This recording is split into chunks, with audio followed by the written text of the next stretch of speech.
अस्सलाम वालेकुम dear students. पिछले लेक्चर में हमने पढ़ा था कि आयन क्या है, एनाइन क्या है, कैटाइन क्या है and how NaCl is formed. और उसके बाद हमने पढ़ा था कि आइसोटोप्स क्या होते हैं। आज के इस लेक्चर में हम पढ़ने जा रहे हैं कि मॉलिक्यूल क्या है, केमिकल फार्मूला क्या है और केमिकल फार्मूला को कैसे लिखा जाता है। उसके बाद chemical formula of an element क्या है, chemical formula of a compound कैसे लिखा जाता है और क्या होता है।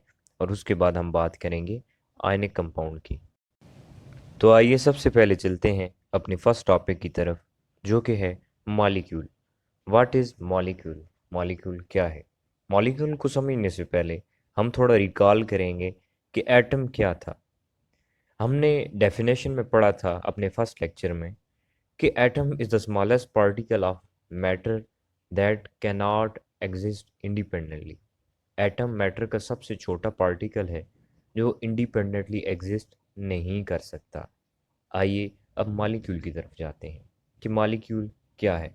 Molecule is the smallest particle of an element और compound that can exist independently and show all the properties of that element or compound। Molecule क्या है? मॉलिक्यूल किसी भी एलिमेंट का सबसे छोटा पार्टिकल है जो कि इंडिपेंडेंटली एग्जिस्ट कर सकता है, unlike atom. Atom can not exist independently but molecule can exist independently. Molecule में एक या एक से ज़्यादा एटम मौजूद हो सकते हैं। फॉर एग्जांपल पानी की मिसाल लेते हैं। पानी का फार्मूला है H2O। हाइड्रोजन गैस, उसको हम H2 से डिनोट करते हैं। ग्लूकोज का फार्मूला है C6H12O6 etcetera. It may be mono atomic molecule such that helium and neon. अब मोनो अटोमिक मॉलिक्यूल कौन से मॉलिक्यूल होते हैं? मोनो अटोमिक मॉलिक्यूल ऐसे मॉलिक्यूल होते हैं जिनमें सिर्फ एक एटम हो, उन्हें हम मोनो अटोमिक कहते हैं।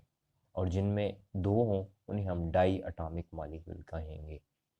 अब नीचे आप ऑक्सीजन की अगर मॉलिक्यूल की मिसाल लें तो यहाँ पर दो ऑक्सीजन के एटम हैं।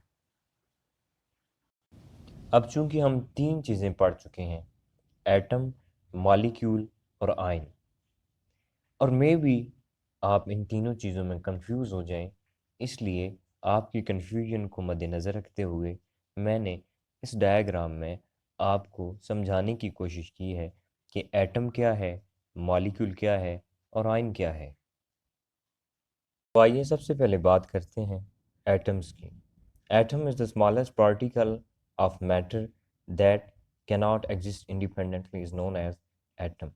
उसके बाद मॉलिक्यूल की बात करें तो molecule is the smallest particle of an element that can exist independently. उसके बाद अगर हम आयन्स की बात करें तो आयन क्या है? The atom with the positive और negative charge is called ion. अब यहाँ पर नेगेटिव चार्ज और ये टू पॉजिटिव चार्ज ये इंडिकेट कर रहा है कि ये क्या है, आयन्स हैं।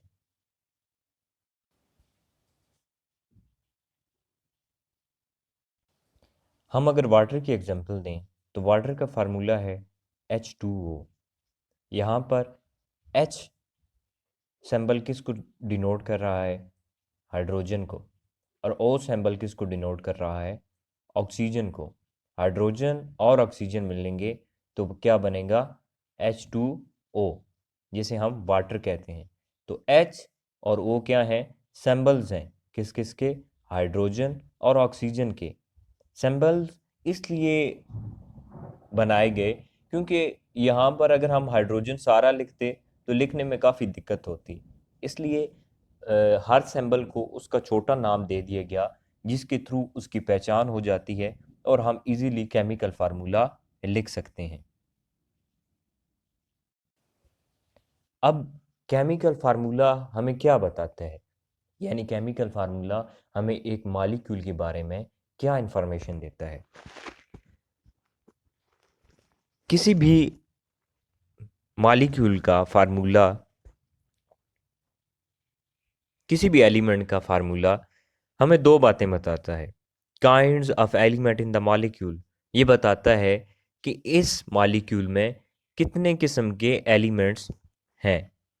और दूसरा हमें बताता है number of atoms of each element, और दूसरा हमें बताता है कि उस एलिमेंट के कितने एटम्स मिले हैं तो ये एक मॉलिक्यूल बना है। आप वाटर की एग्जांपल लें तो वाटर में आप देख सकते हैं दो हाइड्रोजन के एटम, एक ऑक्सीजन का एटम मिलता है तो वन मॉलिक्यूल ऑफ वाटर बनता है। अब H2 plus O, H2 plus O क्या बना, H2O। यानी यह हमें शो कर रहा है दो बातें। क्या?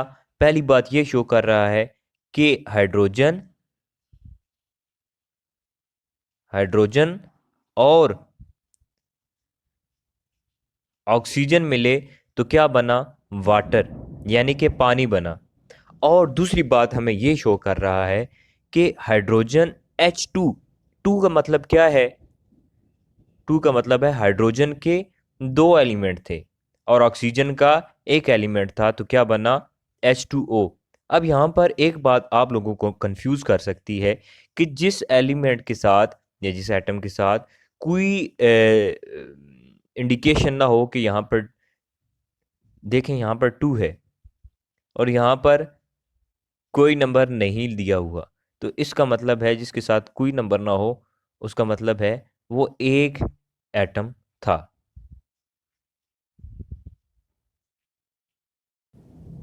The next question is how can you right a chemical formula, कि आप एक केमिकल फार्मूला को कैसे लिखते हैं। सबसे पहले हम बात करेंगे chemical formula of an element. Chemical formula of a molecule of an element is denoted by the symbol of that element with the subscript. The subscript tells the number of atoms present in the molecule. किसी भी element का chemical formula लिखने का ये तरीका है कि हम सबसे पहले उसका सिंबल लिखते हैं, फिर उसके साथ सबस्क्रिप्ट लिखते हैं। सबस्क्रिप्ट से हमें पता चलता है कि इसमें कितने नंबर ऑफ एटम प्रेजेंट थे, यानी कि इस मॉलिक्यूल में कितने नंबर ऑफ एटम प्रेजेंट हैं जिनसे मिलकर ये एक मॉलिक्यूल बना है। यहाँ पर आप देख सकते हैं कि H ये किसको शो कर रहा है, हाइड्रोजन को। ये क्या है, सिंबल है। और ये 2 क्या है, सबस्क्रिप्ट है। ये शो कर रहा है कि हाइड्रोजन के दो एटम थे। ये आप देख सकते हैं हाइड्रोजन के दो एटम मिले हैं, ठीक है, तो क्या बना है, H2। और O के साथ सबस्क्रिप्ट नहीं है। जब सबस्क्रिप्ट ना हो तो इसका मतलब है कि सिर्फ एक एटम था। अब एक बात ज़हन नशीन कर लें कि एटम्स के मिलने से एलिमेंट बनता है और एलिमेंट्स के मिलने से कंपाउंड बनता है। अब कंपाउंड का केमिकल फार्मूला हम कैसे लिखेंगे। Chemical formula of a molecule of a compound is denoted by the symbol of all element present in that molecule. सबसे पहले हम क्या करते हैं, उस कंपाउंड के अंदर जितने भी एलिमेंट्स होते हैं उनका हम सिंबल लिखते हैं और उसके बाद हम क्या है, सबस्क्रिप्ट के ज़रिए हम ये इंडिकेट करते हैं कि उसमें कितने नंबर ऑफ एलिमेंट प्रेजेंट थे। यहाँ पर H2O और CH4 की एग्जांपल दी गई है। और यहाँ पर एक बार फिर से आपको बताया जा रहा है कि when no subscript is given the number of atom is assumed as 1। जब सबस्क्रिप्ट न दी गई हो तो इसका मतलब है उसमें नंबर ऑफ एटम्स कितने थे, एक। अब हम अपने आखिरी टॉपिक की तरफ जाएंगे जो कि एक बहुत छोटा सा टॉपिक है, डेफिनेशन है। Define ionic compound. Ionic compound को हम इस तरह डिफाइन कर सकते हैं, when a positive ion attract A negative ion an ionic compound is form. जब एक पॉजिटिव आयन एक नेगेटिव आयन को अपनी तरफ अट्रैक्ट करता है तो क्या बनता है, एक आयनिक कंपाउंड। इसके एग्जांपल में है magnesium chloride MgCl2 and sodium chloride NaCl। आज के लेक्चर में अगर आपको किसी किस्म की कन्फ्यूजन है तो आप कमेंट सेक्शन में या डायरेक्टली मुझसे पूछ सकते हैं। शुक्रिया।